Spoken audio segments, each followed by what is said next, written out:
With respect to proceduralists, considering various job offers, what is the bait and switch? Unfortunately, the bait and switch is something I have seen and heard about from many proceduralists. And it goes something like this.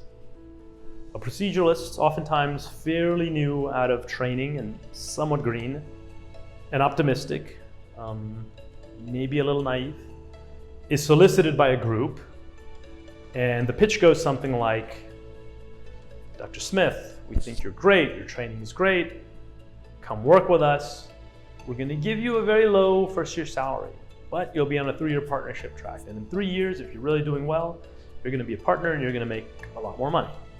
And in this 3 years, we're going to support you. What do you want to do? And Dr. Smith, the new fellowship graduate, newly finished his training, says, well, I want to expand a program for uterine fibroids or interventional oncology or coronary awareness. You name it, you pick your pleasure. And the senior leaders in the group say, absolutely, that's a great idea. We're going to support you. We're going to support you in making changes and improvements. And then in 3 years, again, you're going to make partner. You're going to make a lot more money. Okay. Dr. Smith accepts that and signs on the dotted line. Dr. Smith starts working. In a few months, he sees there's some clear inefficiencies. There's some clear things that could be easily improved and changed. He tries to change those, expecting he'll get support. He doesn't get support. In fact, he gets resistance. The director resists. He talks to the department chairman. They say, yeah, give it some more time. Be here for 6 months or a year, then start to implement changes. He says, okay. He waits a while longer, 6 months, a year, then he tries to diplomatically make those changes, improvements, add those new programs. Again, no support, resistance. He tries a little bit more vociferously, but still diplomatically. More resistance. And he gets called into the chairman's office, and the chairman says, look, everything's going well. Why are you changing things? He starts realizing then, Dr. Smith does, that he was sold something that's just not true. He's not getting the support. He's not able to launch any new programs. He's not able to make any changes. He's doing the same thing he was doing on day one, which is most of the sort of undesirable work, undesirable procedures. And he's not bringing in revenue. So he's somewhat dejected and disappointed, but he thinks, okay, well, maybe if I just ride it out for 3 years, at least I'll make partner.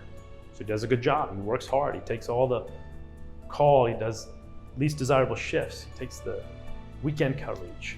He does it all. He's a team player. He's got to pay his dues. 3 years come, goes to talk to the chairman about switching to partnerships. The chairman says, you know, you've been great, but you know, we're not going to give you partnership. We wish you well. We found someone else who's going to start. Dr. Smith is surprised. He didn't do anything wrong. He worked hard. He sacrificed. I've heard this story, but unfortunately, nothing you can do. The chairman's made a decision. They already hired someone to replace him. Another graduate who just finished out a fellowship to start the cycle again.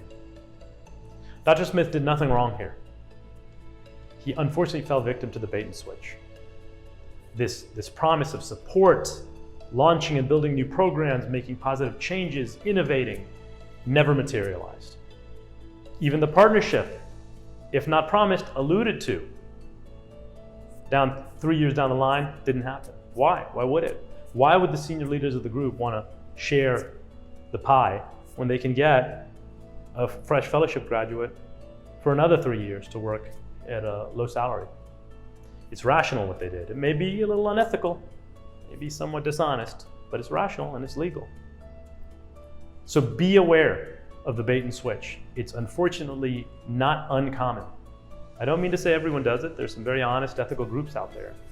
But I've heard this story more often than one would think.